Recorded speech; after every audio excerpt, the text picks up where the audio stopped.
Urdu mentor میں آپ سب کو خوش آمدید۔ آج ہم بات کرنے والے ہیں سیلف بلیف یعنی خود اعتمادی کے بارے میں، لیکن یہاں ایک ٹوسٹ ہے۔ ہم اس کے دونوں رخ دیکھیں گے۔ ایک طرف تو یہ کامیابی کی ضمانت لگتی ہے، پر دوسری طرف کیا یہ ایک خطرناک جال بھی بن سکتی ہے؟ چلیے پتا کرتے ہیں۔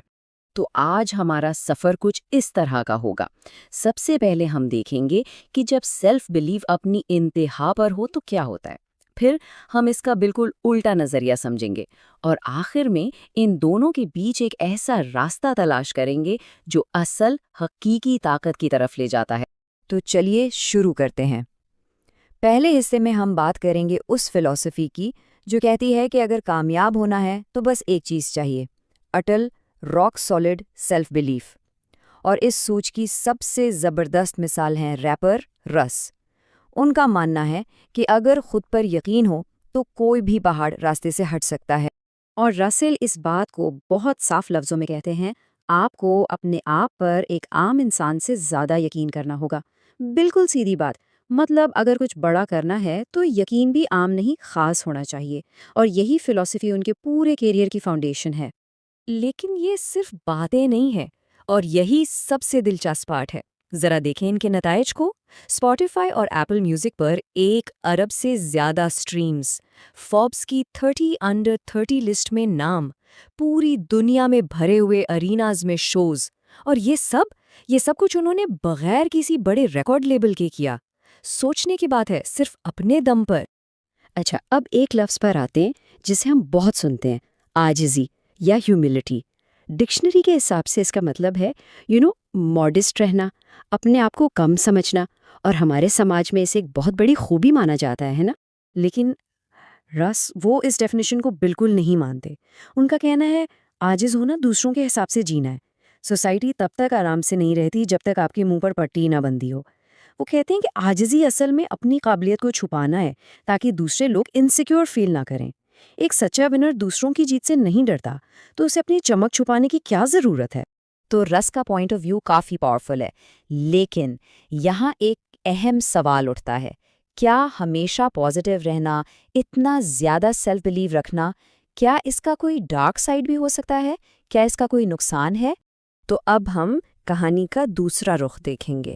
اس حصے میں ہم یہ سمجھیں گے کہ کب یہی پازیٹیو تھنکنگ ایک دھوکہ، ایک جال بن جاتی ہے، جب امید اتنی بڑھ جائے کہ وہ حقیقت سے ہی آنکھیں چرا لے۔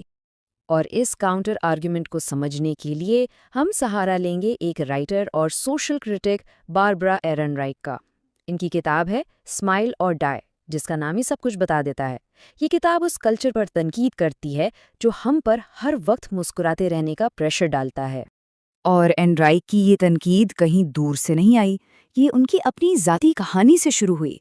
انہیں بریسٹ کینسر تشخیص ہوا تھا، اور اس مشکل وقت میں انہیں ہر طرف سے بس ایک ہی مشورہ ملا، بی پازیٹیو، ہمت رکھو۔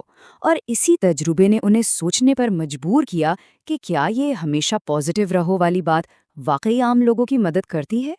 دیکھیں، انہوں نے محسوس کیا کہ یہ جو پازیٹیو رہنے کا پریشر ہے نا، یہ ایک ایکسٹرا بوجھ ڈال دیتا ہے۔ مریضوں سے امید کی جاتی ہے کہ وہ ہر حال میں خوش رہیں۔ اگر انہیں ڈر لگے، غصہ آئے یا دکھ ہو تو اسے ان کی ناکامی سمجھا جاتا ہے۔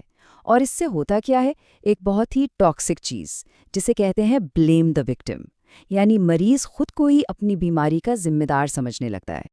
اور یہ مسئلہ صرف لوگوں کی صحت تک نہیں رکتا، اب ہم اس کا دائرہ تھوڑا بڑا کرتے ہیں۔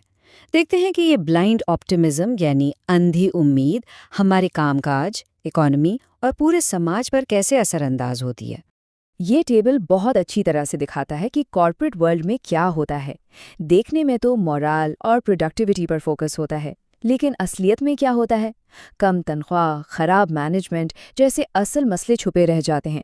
ملازمین پر ہمیشہ پازیٹیو رہنے کا پریشر ہوتا ہے تو وہ اپنی جائز شکایتیں بھی نہیں کر پاتے، اور جب لیڈرشپ میں بھی ایسی ہی اندھی امید ہو تو وہ اتنے بڑے رسک لے لیتے ہیں کہ 2008 جیسا فائنینشیل کرائسس ہو جاتا ہے۔ تو سب سے اہم بات یہاں یہ ہے کہ جب ہم صرف انڈیویجول مائنڈ سیٹ یعنی اپنی سوچ بدلوں پر فوکس کرتے ہیں تو ہم بڑے مسئلوں کو بھول جاتے ہیں۔ غربت، ناانصافی، یہ سب سسٹمک پرابلمز ہیں، انہیں نظر انداز کر دیا جاتا ہے۔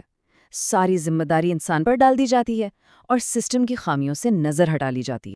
تو اب سوال یہ ہے کہ کیا ہمیں رس کی فلسفی کو چھوڑ دینا چاہیے؟ کیا سیلف بلیف بری چیز ہے؟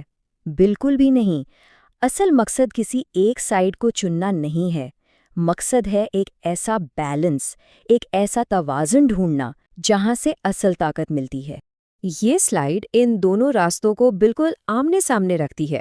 دیکھیں، ایک طرف ہے بلائنڈ آپٹمزم، جو نیگیٹو چیزوں کو دیکھنا ہی نہیں چاہتی، یہ خوش فہمی پر چلتی ہے، اور دوسری طرف ہے ریئلسٹک ایمپاورمنٹ، یعنی حقیقت پسندانہ طاقت۔ یہ مشکلات کو تسلیم کرتی ہے، کرٹیکل تھنکنگ سے سولوشنز ڈھونڈتی ہے، اور سب سے اہم، یہ ناکامی سے کمزور نہیں بلکہ تجربے سے اور مضبوط ہوتی ہے۔ تو ٹھیک ہے، ہم نے ایک انتہا بھی دیکھ لی اور دوسری بھی۔ اب آتے ہیں آخری اور سب سے اہم حصے پر، اصل طاقت حاصل کرنے کا راستہ کیا ہے۔ یہاں ہم بات کریں گے کچھ پریکٹیکل سٹیپس کی، جن سے حقیقی جینوئن کانفیڈنس پیدا کیا جا سکتا ہے۔ تو اصل طاقت پانے کے لیے یہ 4 قدم ہیں۔ نمبر 1، ریئلزم کو اپنائیں، اپنی سچویشن کو ایمانداری سے دیکھیں۔ نمبر 2، ریزیلینس پیدا کریں، سمجھیں کہ سیٹ بیکس سفر کا حصہ ہیں، یہ پرسنل فیلئر نہیں ہے۔ نمبر 3، سیلف ایفیکیسی بلڈ کریں، یعنی اپنے ریئلسٹک اسیسمنٹ کے حساب سے فیصلہ کن پریکٹیکل ایکشنز لیں۔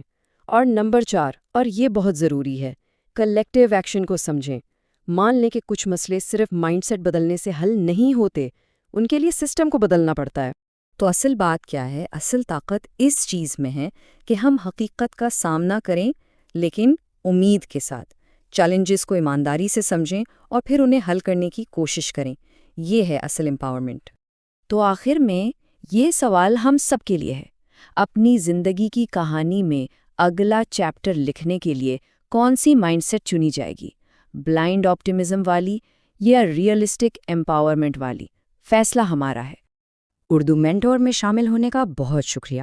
اگر اس تجزیے سے کچھ نیا سیکھنے کو ملا تو اسے لائک کریں، سبسکرائب کریں اور اپنے ان دوستوں اور فیملی کے ساتھ ضرور شیئر کریں جو اپنی زندگی کو اپ گریڈ کرنا چاہتے ہیں۔